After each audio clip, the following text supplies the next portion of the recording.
I'm Noel Latif, President of the Foreign Policy Association, and I'm delighted to welcome you to this year's World Leadership Forum. We have with us, back by popular demand, to my left, Cameron Dawson, who is Chief Investment Officer with NewEdge Wealth. And to her left, we have an outstanding economist, Robert Sockin, Director of Economics at Citi. So with that, I'd like to begin by saying that we've been hearing about a soft landing, a hard landing, no landing. What's your take, Cameron, on the outlook for the performance of the U.S. economy? Well, I think it starts with one of our big premises is at the beginning of this year, which is that we thought it'd be none of those landings, that instead we called it the strange landing. And the strange landing, of course, is taken from Robert Heinlein's Stranger in a Strange Land. And it's really this notion of how unprecedented the times that we are living in are, and appreciating just how much of an overhang there is from the pandemic and the policy response to the pandemic still impacting markets and the economy today. The best example of this is the utter breakdown of leading economic indicators as a predictive tool of the economy. They used to lead, and then post-Great Financial Crisis, they were coincident. And ever since COVID, they've completely become utterly useless. And the challenge then for economists and for market forecasters is then saying, what kind of data can we actually rely on in order to be able to have a prediction about the future? And one of those things we think is necessary when thinking about this concept of a strange landing is to have an open mind. In some ways, it's a very cute way of saying the four most dangerous words in finance, which is it's different this time. But acknowledging the fact that things like deterioration in some data is normalization, not necessarily outright weakening, for example, as we've seen in some of the labor market data. So our view at this time is that we don't expect a recession, at least not in the next 12 months, but remaining hyper-vigilant. We see weakness that has been brewing around the edges within the labor market that has us concerned of a negative feedback loop. But because of balance sheets in the economy, because of the degree of stimulus, and now you add on top of it the Fed, we're not making a recession call, at least in the next 12 months, but talk to me in 2 weeks, I might change my mind. Robert, your take? Those are, I don't know if this is on. Is this on? There we go, now it's on. Those are great points, and I completely agree. History has been a very poor guide for assessing the cycle. I'll give one example. A paper we wrote, we looked at every episode over the last 60 years that looked kind of like this one in terms of very high wage growth, very high inflation, very tight labor markets. And over 60 years, we found 5 episodes that looked very similar, met those criteria. All 5 of them had a recession, and all 5 of them saw a significant rise in the unemployment rate and a significant fall in inflation and wage growth. In this cycle so far, we've had a significant decline in wage growth with a relatively minor rise in the unemployment rate and a significant fall in inflation. So far, that historical record telling you that you had to have a recession to recalibrate the economy, that hasn't played out, at least at this stage. Now, I'll say our house view is that the economy will have a recession before the end of the year. I'm personally not quite there, but let me just say what they're seeing and then the counter argument to that, and I very much agree with Cameron that at least over the next 12 months, the base case for me is a soft landing. So for our house view, they're seeing the exact historical conditions that I mentioned. The historical record says you usually have a recession. They've seen a significant rise in the unemployment rate to 4.2% currently. I'm sure everyone here is familiar with the Psalm rule, which says that if the 3-month moving average rises more than 50 basis points above the prior 12-month low in the unemployment rate, you were in a recession or in recessionary conditions. And that's been an excellent indicator in the post-war period. On top of that, they see high rates putting strains on lower income consumers and small businesses, and they think all of that is bubbling up to a recession in the very near term. To me, the counter arguments to that is, again, this historical argument that this episode seems really different. If you look at every episode where the Somme rule was met over, let's say, the last 50 years, typically you see a sharp rise in layoffs, and you see U.S. consumption flatlining for at least 2 quarters. Over this period, we've seen very low layoffs, and the consumer keeps spending. We had upside surprises to consumption in the second quarter. Consumption in the third quarter is tracking well. And so, to me, it's hard to put those historical precedents on this episode, as Cameron was saying, and I just don't see those conditions applying in the same way, given that we haven't seen layoff activity and the consumer's been so strong. So for me, the base case is also a soft landing, but as I said, our house view is different, and we have heated debates all the time about this. Thank you, Robert. Last week, Fed Chairman Jerome Powell spoke about recalibrating policy to a more neutral stance. My question is, the Fed cutting interest rates for the right reasons? Do they know something we don't? Have they successfully stamped out inflation? That's a lot of questions. You can take any one of those. I think we get back to this notion of unprecedented. If you look at the past non-recessionary cutting cycles from the Fed has never cut more than 75 basis points without there being a recession. So the fact that Austin Goolsbee yesterday comes out and says there are hundreds of basis points of cuts to get back to neutral in order for us to be able to make sure that the current equilibrium that we have in the economy doesn't tip to weakness within the labor market. The interesting thing about this notion of neutral and this idea of that we have the room to cut because we can, not because we should, is that this is really the first time that the Fed is explicitly targeting a neutral policy rate at the same time as publishing one. I say that because they only started publishing a neutral rate in 2012, and that 2012 neutral rate was a whopping 4.5%, which of course in the secular stagnation era that was marked down all the way down to 2.5% over the course of the next decade. But this idea that we can do hundreds of basis points of cuts and have there be no ramifications on the economy, just meaning that we keep it as is, I wonder if it is naive. And I'm still sort of processing this idea myself. The reason I say naive is because we've seen the impacts of too loose policy on an economy that was overheating and tight. Of course, remember when the Fed was late to raise rates in the mid-2000s, of course, kind of throwing fuel on the fire of the housing bubble, 1998's cuts following LTCM, which of course sparked the final gasping breaths of the massive tech bubble rally. And so we do wonder if this causes there to be a reach into credit, an overexertion in risk-taking, which in the short term is going to feel great. We could have a massive bull market, we could have a parabolic move higher. Credit becomes very available, and the end result though is that on the other side of that you actually start sowing the seeds of your next credit crisis. So I think it's okay for now, but we have to remain very careful as we think about the next 5 years, because this is where we could see things get hairy because we're pushing stimulus, lest I forget that we're also having a lot of fiscal stimulus, both domestically and abroad, which is very rare to see this many rate cuts and have this much fiscal stimulus at the same time. What a toxic brew, or a great brew in the short term. Again, strange. Robert, do you want to channel the Fed?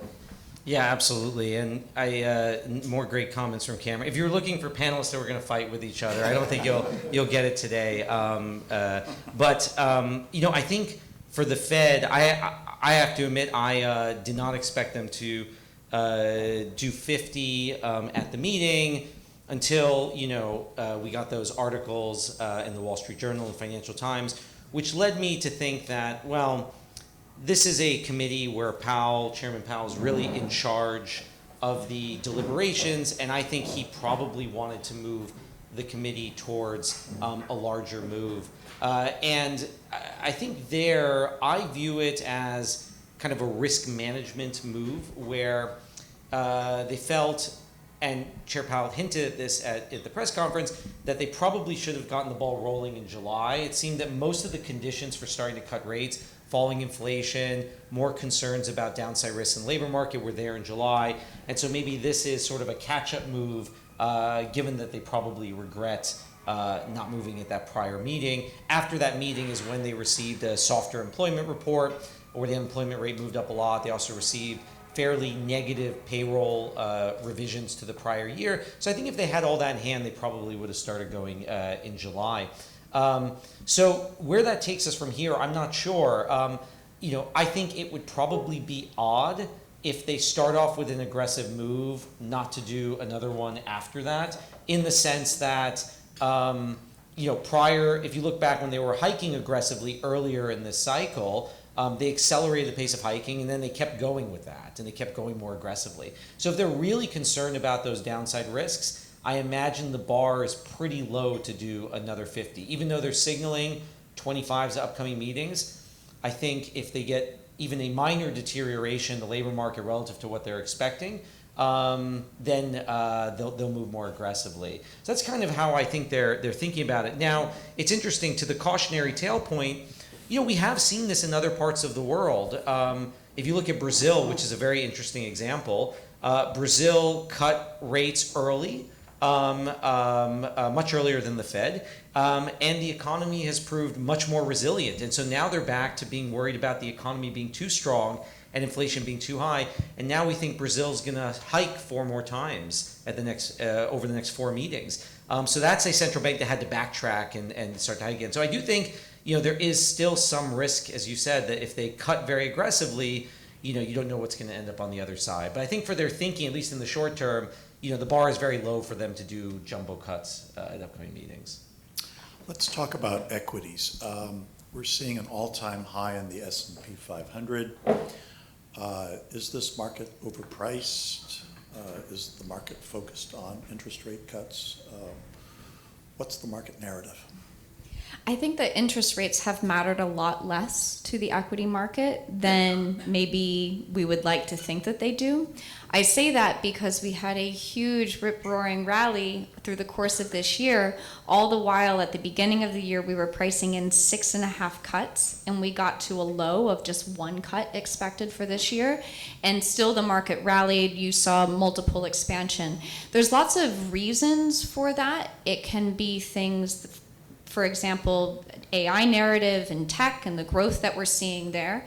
It certainly can be an aspect of liquidity. We can't forget that there has been some treasury liquidity dynamics that have likely helped markets over the past couple of years because of how treasury has been funding its balance sheet. But we also have to appreciate that if you look very simply, probably the easiest chart to watch is the 12-month forward EPS estimate for the S&P 500. If that's rising, the S&P goes up. If it's falling or stagnating, then the S&P falls or stagnates. So one of our big watch items as we go into 2025 is that we think that 25 estimates could be too high. Now, maybe Fed rate cuts do change a little bit of that. We could talk about how that filters through. But let's say 25 estimates do look high. Margins look really aggressive. Top line growth looks aggressive, mostly in a moderating nominal GDP world. That starts to flatline, we actually think that you could have a year that looks a little bit like 2015 or 2018. It's nothing to run for the hills and say you gotta sell all your equities. It's just a sideways chop, a kind of talking heads road to nowhere. And that's not bad, that's actually good because you grow into your valuation. We're trading at elevated valuations today. So it's not all too unlikely, we think, that we have this transition into more of a sideways market in 25, but that then presents opportunities for active management and stock selection, et cetera, where we can be able to take advantage of that volatility. Robert, is the smart money jumping in or jumping out? Well, these are all great comments. I would just add that when I talk with our equity strategists often at work, and I think, again, and we have this conversation a lot because I mentioned our house call is for a U.S. recession. And I think that's, and I don't know what the general consensus is, what probability of analysts and economists think we're going into recession, but I imagine that's not what's being priced into markets. And so I do think this soft landing versus recession narrative is very important. And if our U.S. team is right and we go into recession and the unemployment rate moves to 5.5 over the next few months, I imagine that's going to be pretty material. And again, as I said, I'm not there. Cameron mentioned she's not there. I think most people are not in that camp, but I think that's very important for the outlook. And what I would just add to that is, that 5.5% unemployment rate that I mentioned our U.S. team has, very mild recession by historical standards. They have 2 quarters of negative GDP growth, relatively mild contraction, relatively mild rise in the unemployment rate. That, I'd imagine, is relatively manageable, especially with the Fed cutting, would cut fairly rapidly. If you get a deeper recession, I think that'd even be a larger concern. I don't think the conditions are there for that. So as I mentioned, I'm not with them on the recession. I'm more in the soft landing camp. And even if there is a recession, I do agree it's mild. But I think to get to a deeper recession, you'd have to see exacerbating factors that aren't really there right now. Household balance sheets in aggregate are very healthy in the U.S. Corporate balance sheets are very healthy. The Fed's going to be cutting aggressively. So usually with recessions, it's stuff you don't see. But I think if you look around the world, many economies have gone into a recession during the cycle. Germany is still struggling. Japan's had a technical recession, the UK, and all of them have been very mild by historical standards. So I think there's good international evidence that if there is a US recession, it'll be mild. But again, these are things that keep me up at night. Can I just add one thing to that? Because to your point, I think complacency might be the biggest risk here. It's just that as we all have had to revise recessions out of forecasts over the last 2 years, as equity prices have drawn people back into the market now to a point where if you look at household equity allocations, they're within 1% of 20-year highs, and you have high valuations, you have credit spreads that are extraordinarily tight. I was talking to a CLO manager, structured debt last week, and he was saying that CLO AAA spreads are the tightest they have been on record ever, even going back to 2021, going back pre-GFC, going back post-GFC, which just says that there is a ravenous appetite for risk out there. So we are constantly worried that as everybody gets onto the same side of the boat, that we grow complacent and we don't see the risks around us. And it's always the risk you don't see that comes and really causes people to have to revise forecasts quickly. So planning for that is really difficult, but of course it's a process of continuously looking to try to find what that risk could be.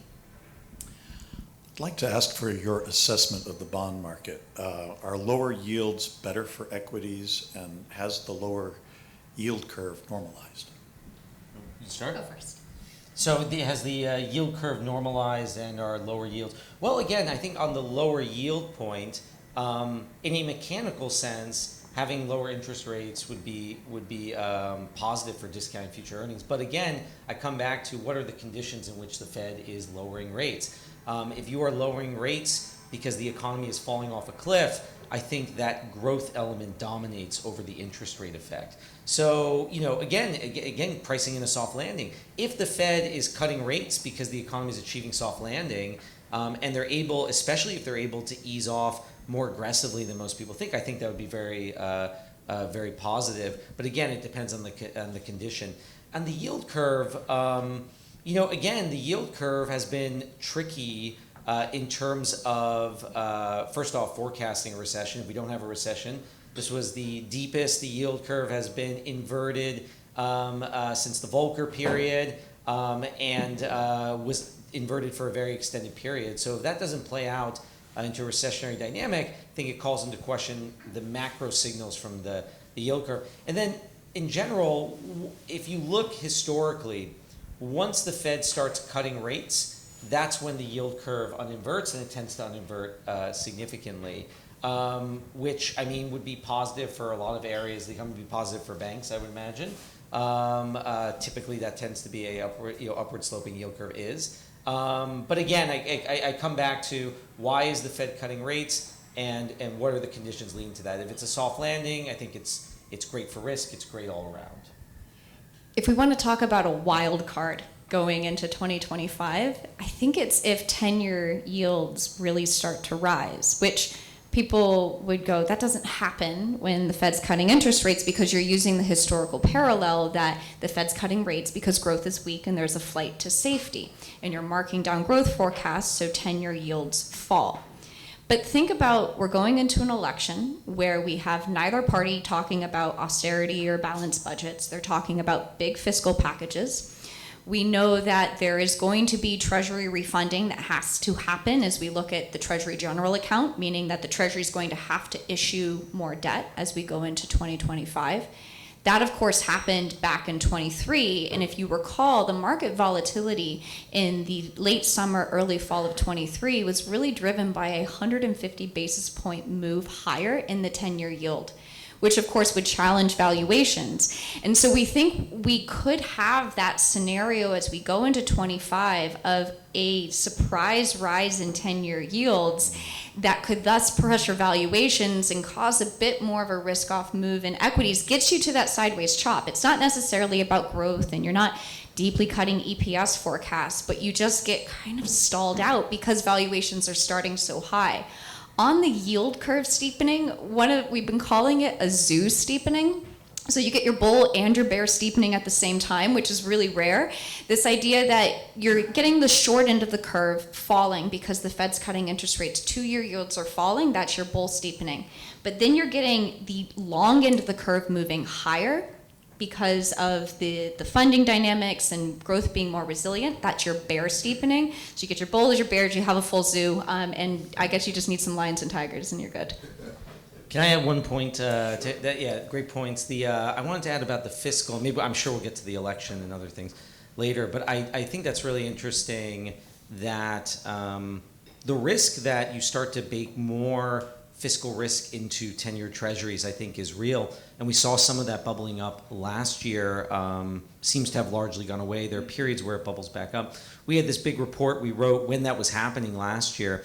And it's kind of funny because we were writing the report, it's like a 30-page document, it's public, everyone can see it. And they were saying, well, tell me how much debt in the US is too much. And that's the answer I want. And we wrote this 30-page report, and the answer is I don't know. But I think that's right because the U.S. has a lot of special conditions that arguably make it able to hold significantly more debt. Has the world's reserve currency, the world's largest economy, deep liquid capital markets. And I think in politicians' minds, until markets tell them that they shouldn't be having these large deficits, they're just going to keep doing it. So there's this narrative sometimes that people say, well, if Trump gets reelected, he's going to blow out the deficits, have huge deficits. I actually think deficits will be big no matter who's president. The Congressional Budget Office, which we use in the report, their forecast, they have deficits forecast to be over 6% of GDP for the next decade, and debt to GDP reaching about 120% over the next decade. That breaks the World War II record in a few years. And you could come up with numbers that are even bigger than that. That doesn't include extending the Trump tax cuts. That's not in the baseline. That's $4 trillion more if that goes through. So the bottom line is I think deficits are going to be very big. There is fiscal risk. The problem is we just don't know when that's going to come back to the fore. It looked like a little bit last year. It'll probably bubble up again, but nobody knows, I think, what that point is. China has unleashed a significant stimulus package to revive its economy. Are Chinese equities attractive from a valuation perspective? They've been a value trap for pretty consistently the last 15 years, except for pockets of times that the equities have rallied. They're starting, just last week, they hit a multi-year low, and so they were oversold. And what's interesting is that the move today brings us back to its technicals, brings us back to our 50-day moving average. We haven't traded above the 200-day moving average in the CSI 300, the Shenzhen index, since 2021. So there is a chance that this activity is going to cause a trend change. Why is that important? People like me have been sitting and been underweight China for years, and it's been a great call. We think we're so smart because we're underweight China. Now I seriously have to consider, I already sent an email this morning to my team to say, let's debate if we need to go at least neutral. If everybody does that, then all of a sudden you're starting to talk about the trend starting to change direction as people chase into the market. We also know that there is a fair amount of kind of casino capitalism that happens with China. So you have peakier peaks and troughier troughs. So a lot more volatility. So the upside volatility can be rather pronounced. And even if the policy ends up being, another technical term, a nothing burger, you still have the chase that happens at least for the next 1 to 3 months. So it's something that people in my seat have to consider very seriously, which ends up at times becoming a self-fulfilling prophecy. That's really interesting. I think from a macro perspective, and again, also the short-term market dynamics may be different than what the long-term macro showing. So I think that's really interesting that you're reconsidering, and probably a lot of other people. I've seen a lot of headlines actually coming to this as I was coming to this event of headlines about the stimulus. Now, I will say I'm fairly concerned about the fundamental picture in China. And so from a long-term perspective, that would give me pause. And the reason for that, actually, before the stimulus package, so I don't know what our China team's ultimately going to do, we had just marked down Chinese growth about a week or two ago for this year and next year because the dynamics are pretty worrying there. You have a consumer with, if you look at consumer confidence measures, subterranean readings. I mean, it looks like a cliff. If you graph it, very high savings rate, weak consumer spending. The property sector unwind has been continuing for years there. It's likely to continue beyond that. That has a double effect of the constraining property sector in the economy, but also property is a big element of consumer household balance sheets. And so that also further constrains their consumption through a negative wealth effect. So we had marked down growth. The momentum has been softer than we'd expect. Really, they've been saved by exports. And that's been what's driving the growth. But if you look longer term, I think many parts of the world are becoming less China-centric. And the U.S. is front and center. The U.S.-China tensions are not going anywhere. If you want one popular policy in D.C., you don't like China. That's one of the few things people can agree on. And so you've seen Trump administration tough policy on China. The Biden administration, just as tough, did not remove any of the tariffs, added more tariffs. So I think we're in a world where that is depressing capital flows into China. The IMF's done work on that to show it's a fairly large effect, these geopolitical tensions. Those aren't going away. And when we look in our surveys that we've conducted at Citi, companies are moving away from China. Suppliers are pursuing China plus one strategies. Given these tensions, other factors. And then on top of that, you have deep structural issues. They have very negative demographics in China. If you look at the extent at which they're aging, it's on par with economies in Europe that are aging relatively rapidly. So I think these structural elements, the geopolitical tensions, the demographics, makes me very worried about long-term growth prospects in China. So you might get some of that short-term bounce. The stimulus package was bigger than I was expecting. We were expecting more drip stimulus as we've seen throughout this year. So maybe that gives you some short-term sugar high, but I'd like to see some deeper structural changes to really get bullish again on long-term China prospects. Robert, let me follow up on trade. The Foreign Policy Association puts out a flagship publication called Great Decisions, and we commissioned a piece for the 2025 edition on U.S. economic leadership in the world economy. The author sent us the manuscript last week with a covering note that said, "Read it and weep." It describes how there's growing protectionism, economic nationalism, even import substitution. And then we heard this morning that former President Trump threatened to impose, 200% tariff on John Deere if it moves manufacturing to Mexico. Is all of this going to come back to haunt the American consumer? It's a great point, and I'm interested to read this report, the read 'em and weep, what the punchline is. But I think I'd make a few points. One, I don't think this is going away. And again, I'm a believer that there are a lot of stark differences between a potential Harris administration, potential Trump administration, but I think some of the similarities are often overlooked. I mentioned the large deficits. I think this reindustrialization of the U.S., protectionist type of policies is going to be present for the U.S. going forward for the foreseeable future. Now, I think under Trump, it's going to be a different flavor, much more aggressive, much more unpredictable tariffs, larger tariffs, more fights with Europe over trade issues. But I think the general tone of having policies to protect American workers and to support American industries, I think that's likely going to stay.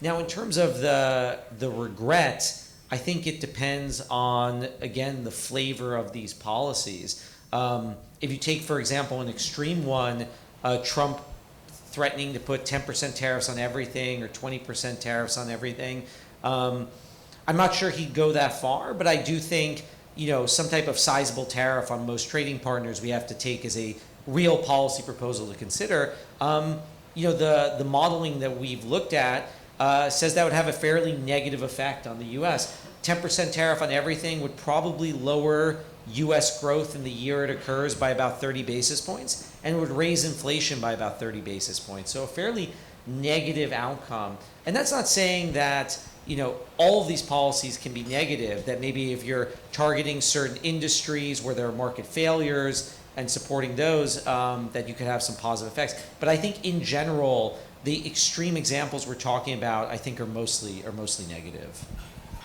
It's good to remember that tariffs are effectively a regressive consumption tax. And so that's how that gets played out, which is that if you see there's been talk of getting rid of all other taxes and just using tariffs, which is just an absolutely wild idea because it is so very regressive to consumption. And that as it plays into inflation, you do see this one-time lift, but the counterbalance to that is that it typically dents demand because of the higher prices. So what you've seen in prior times of the tariffs is that you have this one-time lift in prices, but it doesn't necessarily catalyze this runaway inflation. So it ends up being really repressive to growth, both on a nominal and a real basis, and something that we would see as a risk if it were to be applied more broadly to the economy. My understanding is that the market cap for listed companies has increased by $6 trillion due to AI. Should we be concerned about an AI bubble? Please start. I'll base my comments off of your comments. Thanks for the help. I appreciate it. We are certainly seeing areas that got overpriced and over-exuberant in the initial stages of AI. And we see it now with semiconductors, which have come under pressure over the last 3 months. They're trading below their 200-day moving average. Their relative performance has broken down. Doesn't mean that it's still not in an uptrend. But there's also now been this spillover effect to a new term that we coined yesterday, which is called euphoria. This is utilities and euphoria, effectively saying that utilities have now become the ground for this optimism around AI. And so we always remember the old adage that you overestimate things in the short term and you underestimate them in the long term, and that as an investor you have to be disciplined around valuation, mostly now that you're out of the initial hype stages and we're starting to get to see the real business impact. So we are concerned of the degree of blind money that's being raised around AI, meaning that there's not a lot of a business prospect. It's just slap the name on it. It's kind of it is the new .com that you slap onto something. So when we think about AI, we are excited about it from the long-term perspective, but we're trying to keep that valuation discipline because as you've seen with semiconductors, you've seen 20-30% drawdowns in the last couple of months in names that were darlings at the beginning of the year. So that kind of short-term discipline for long-term views, I think, is incredibly important. We just put out, those are great points. We just put out a must-see report. I don't just only write must-see reports, but we had one on fiscal I mentioned, and we just published one on the digital economy where we talk a lot about AI. And we don't go into, there is an element from our one of our quants that does look at kind of the performance of these digital stocks, and they have done very well and tend to outperform the market. But the focus of the report is really about the extent to which the digital economy is growing, what AI might mean for that, and then I think importantly, what are some of the pitfalls or concerns related around that. And this makes me think about the euphoria over the last year or more for around AI in the market. Is, there are a lot of things that we talk about in the report that I think are just going to have to be dealt with as AI grows. One of them is the extent to which you'll have larger cyber attacks and what AI might mean for security and all of the money and safeguards that are going to have to go into protecting against larger attacks. And we show some surveys in the report that say that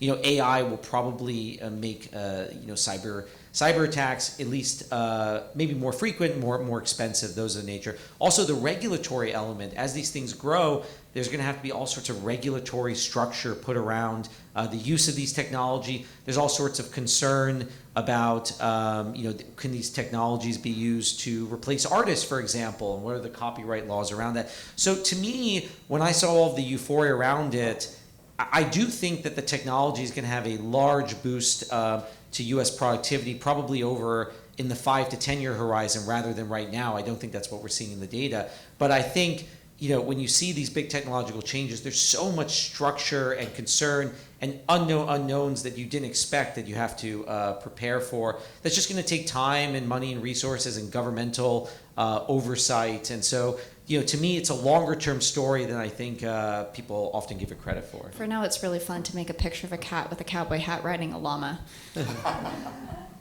There you go. Good. Well, we're going to open it up to the audience for questions, and maybe I'll ask one last question.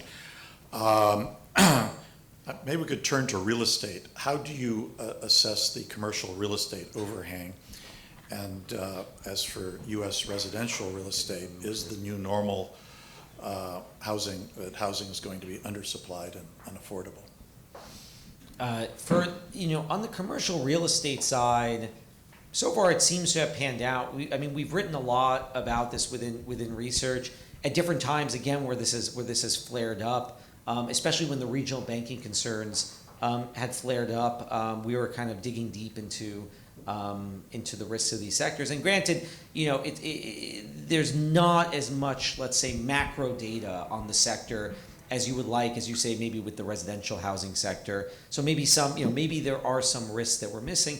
But the bottom line we've held that whole time, and I think is still true today, is, the risk in commercial real estate was fairly concentrated. It's, mostly in office space and moved in a bit into multifamily, but the biggest risks have been in office. And those have been concentrated in specific areas. Like you could take Manhattan, for example. Everyone agrees that there's a lot of office space that we have to figure out what to do with that's probably not usable and not in demand.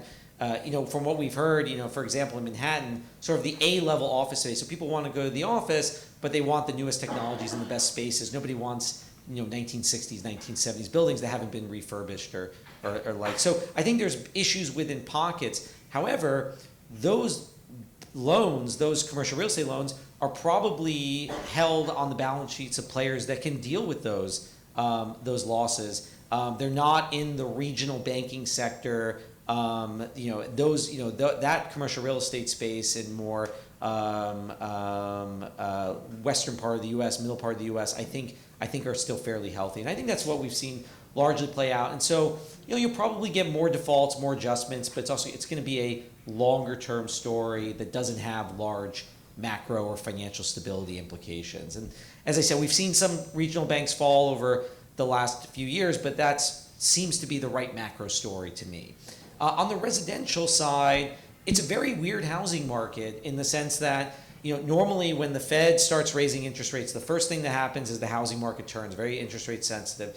You saw that happen, and then things kind of turned a little bit. Prices started to move up again because we had very constrained housing supply, and a lot of people are locked in to much lower mortgages. They had 3% mortgages from before the pandemic, and they don't want to move. And that lock-in effect is pretty big. Some of the estimates I've seen is, to really get more supply coming to the market, the Fed would need to lower rates by 200 something basis points. And even then, you still probably have a fair amount of lock-in, because as I said, a lot of people are at that 3% point. So I think we're in a world where the housing sector is going to have constrained supply for the foreseeable future. That means constrained sales. That means building is going to have to take up a larger share of sales, which is what you have seen over the last few years. But it's a difficult market, and I think unless we go into an environment where you're in that deep recession, the Fed cuts much more below neutral, that supply is going to be locked in for a while. So I think it's a very difficult housing market for the next few years, and argues that we need a lot more housing supply, especially in certain pockets like Manhattan. I have two stats that should surprise you. The first one is that office construction spending is still at a cycle high and growing year over year. Yeah. You would not think that given all of the headlines. The other one is that housing construction related employment is at a cycle high as well. You would not expect that given the fact that housing construction spending peaked 2 years ago.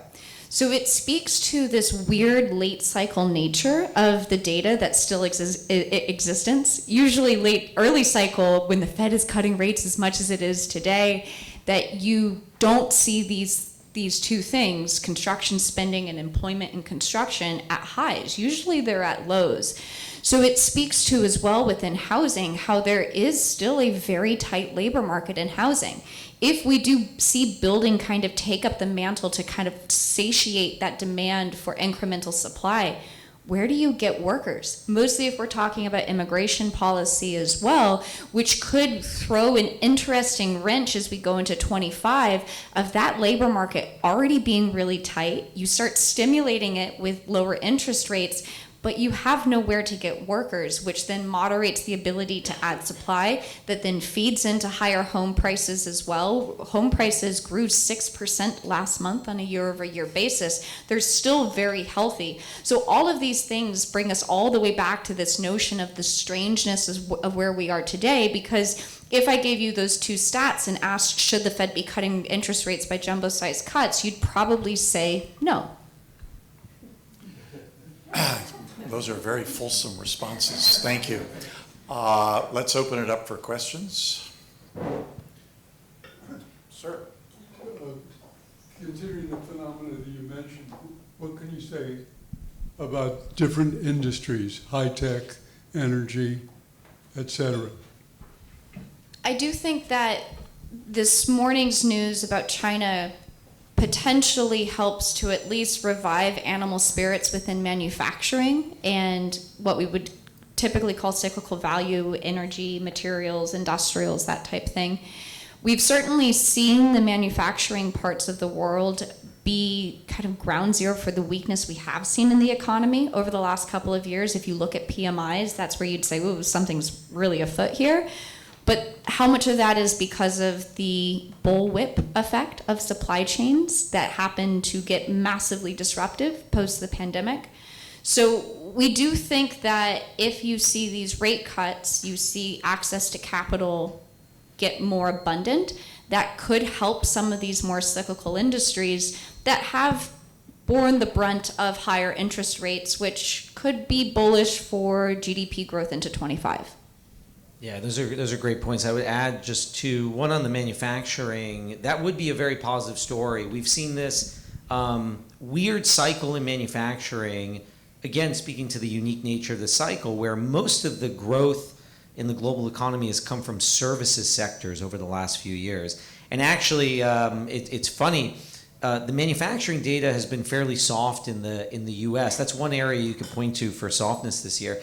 And so I have some conversations with people. They say, well, this is a sign we're going into recession. The manufacturing data is soft. I say it's been soft for the last few years. It's all been about services. The global manufacturing PMI, the Purchasing Manager Index, was negative for all of 2023. So we've had this weird manufacturing cycle. Really, the only place you've seen a lot of strength has been in some of the smaller emerging markets. That's probably been an AI story, a rotation from China story. So if you really got a pickup in broader manufacturing, I think that could be a very positive story. The second thing, speaking related to that about services, is I was talking with some of our retail folks or looking at some of their work earlier in cycle, and you're really not. And if you look at the retail spending numbers, you've had a little bit of strength in the last few months, so maybe you're starting to get a rotation back into goods in the U.S., which would be very positive for manufacturing. But so far, it's still been a consumer that really wants to spend on services. And so I think until you get that big rotation back or recalibration, you're not going to get as broad-based of a performance in retail. And you have some retailers that are performing very well, but it's still the case that the incremental spending from consumers is really going into services. So those two stories are related, the soft manufacturing and the softer goods sectors. Kathy? Kathy Murray. I'm interested, probably because I spent Friday at the Department of Defense spending. We haven't talked about that. My understanding is it's really declined over the last several years, or it's on a slope down. But do you see defense spending, and depending on who wins the election, whether that will take a more upward trend? I think defense spending has slowed its pace of gains that it had in prior years. It's sort of leveled off. I think the interesting stat is that the amount that we are paying on interest on U.S. debt just crossed $1 trillion, which means that for the first time ever, we are spending more on interest expense than we are on defense. And so if you think of why the Fed might be cutting interest rates, this apolitical Fed, no politics involved, the one person it really, really helps is Treasury. And in a sense, that kind of classic crowding out of different spending in other areas because of interest possibly allows for more wiggle room within the budgets. I don't know if you want to opine on. I used to be a defense analyst, a stock analyst, but many, many moons ago. So now I'm not as sharp as I was. Yeah, you're broader. I'm a generalist.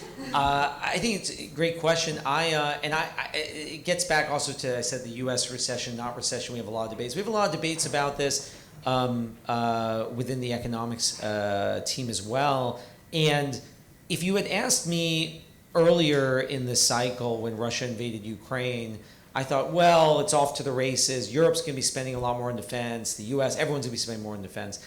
And I think that's probably true in Europe, especially relative to where you were. The U.S., I'm honestly not so sure. Especially if we have divided Congress with whoever's president. Normally, you can kind of make a deal for more spending within Congress. Maybe Republicans get a bit more defense spending. Democrats get some more discretionary. But it's so politically tense in D.C. I'm not sure what the deal space is going to be, and if that's typically. And you're seeing that right now. I mean, we can't even get a government budget passed. We're living the same story over and over again. So my base case, as I said, if you asked me a few years ago, would be ramp up defense spending. And you do see historically when there is a conflict that can galvanize domestic defense spending. So maybe what's going on in the Middle East, what's still going on in Ukraine, can galvanize that support. But I'm much less confident of that than I was, let's say, a few years ago. The one thing I'd add to that is there's a very big shift in the last decade of the nature of defense spending. So there was a moment when everybody looked around at the DoD and went, this isn't good. And that moment was when China sent a missile that reached geostationary orbit, effectively where all of our satellites are. And a few other things were happening at that time that effectively caused the DoD to focus from things like readiness of just having a lot of land vehicles and ammunition to investing in technology, near peer kinds of threats, so identifying China and Russia. That has changed the nature of what they're prioritizing within defense spending to bigger technology pursuits of trying to get ahead. But what that means for the defense companies is that their bread and butter of just pumping out stuff at really high margins starts to get more threatened and under pressure because it's a lot less profitable for them to be developing exciting new things. There's a great article in the current issue of Foreign Affairs on this subject by the former chairman of the Joint Chiefs.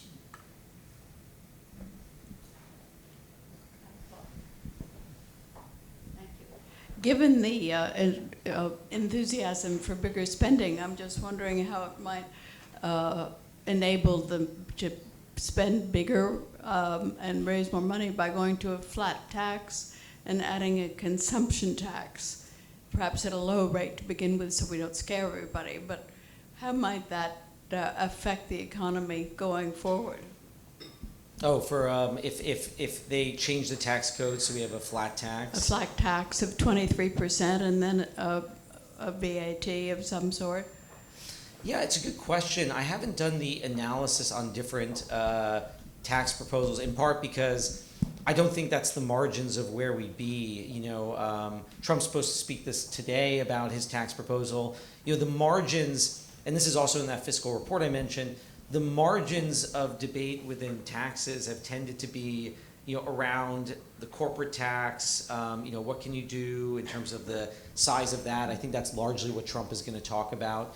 You know, some capital gains taxes, deductions, things in that margin. I can't imagine as radical of a change as moving to a system like that, or as Cameron had mentioned, the idea that was floating around that you could replace taxes with just tariff revenue.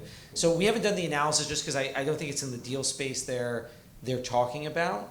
But I would worry in that system if you just had a flat tax that you know, again, that you would find it would tax probably too much on the lower end, too little on the upper end, which is why we tend to have that progressive tax system. So I don't. I would worry about the efficiency of it. But again, I haven't looked at it just because we've mostly been looking at things like corporate tax cuts, deductions, those types of things. Question all the way in the back.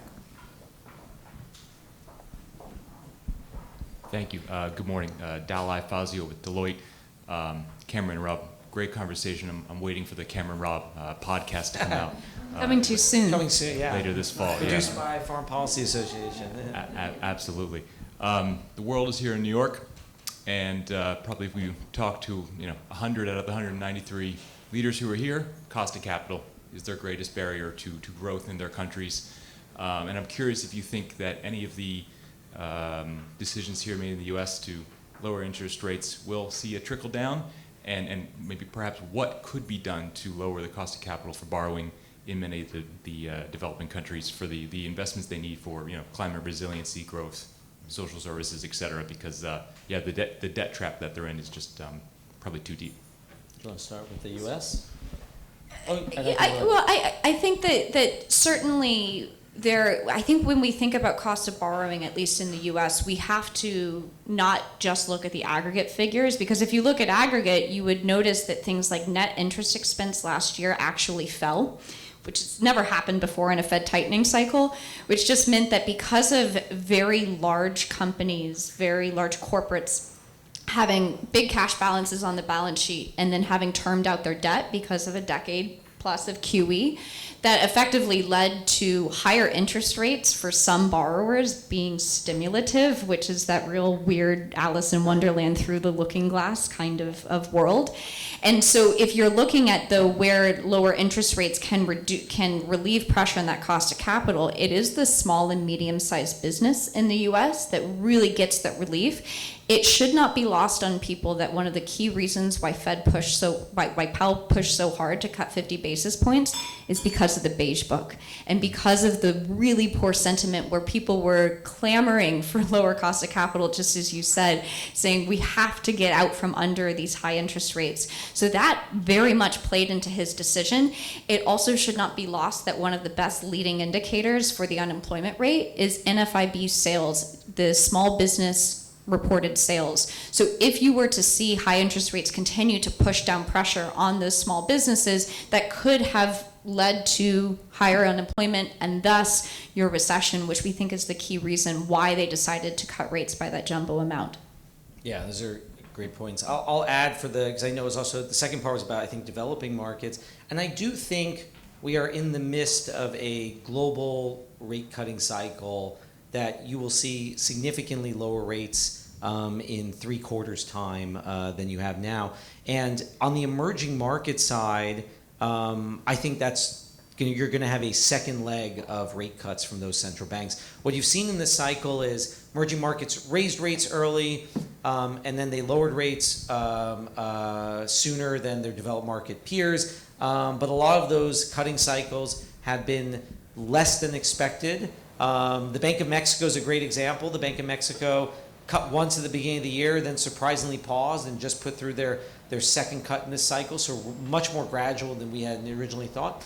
And I do think there's obviously domestic conditions playing into that, but I do think a big part of the story is the Fed has been higher for longer. If you go back to the beginning of the year, it looked like the Fed was going to cut 5 or 6 times, and then the Fed ended up being on hold for much of this year until now. So I do think as the Fed and other developed markets start to cut rates, it'll open the door for another leg of emerging market cutting cycles, because they don't have to worry as much about what it does to their exchange rate. It's easier to move down when the Fed's moving down as well in terms of getting consensus within their committees. So I mentioned Brazil as the counterexample where we think rates are going to go up, but broadly speaking, if you look across the EM space, I think rates are going to come down further. Now, whether that's enough for some of the initiatives that you mentioned, maybe those rates are still too high for some of the climate-related projects that you discussed. And I think there it's probably an area where the World Bank and international organizations have to do more work to have things like public-private partnerships, things of those nature. But I think the top-line conclusion is that rates are going to come down almost everywhere.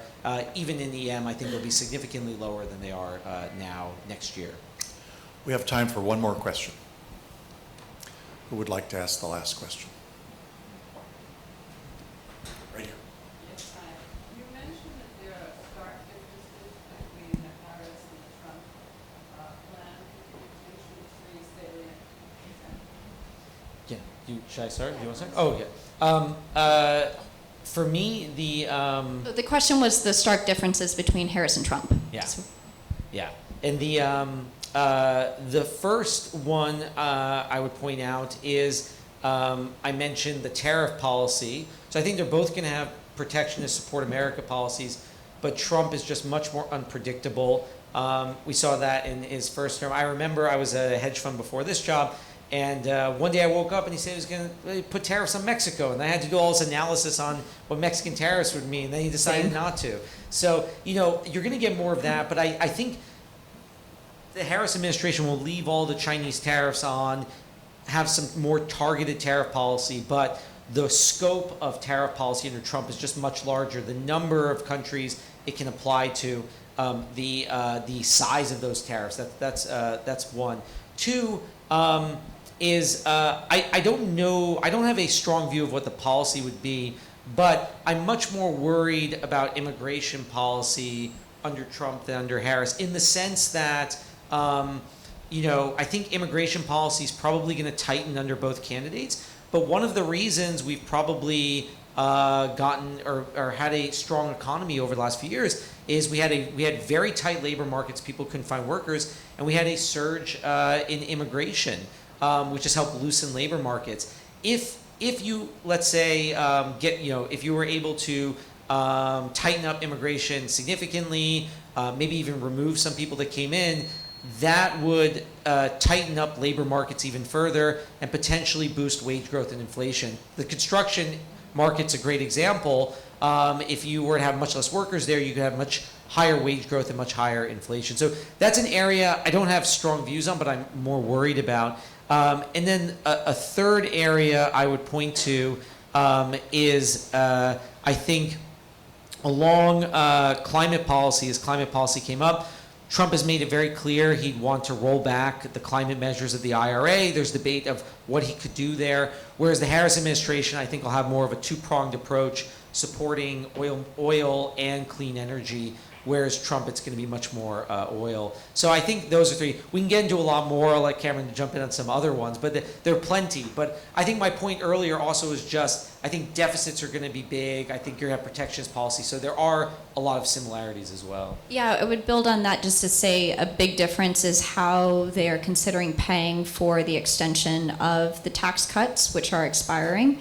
And if you look, Harris is talking about more of an increase in corporate tax rate, an increase in tax rates for upper income consumers in different areas, whereas Trump is talking about using tariffs, which you read tariffs as effectively a consumption tax. So that would be a big key difference of how that plays out. We think from a market perspective, the best case scenario is stalemate, and that markets will not like a sweep in either direction because of that fiscal scenario that would be more amplified if you had a sweep of both houses of Congress and the executive branch.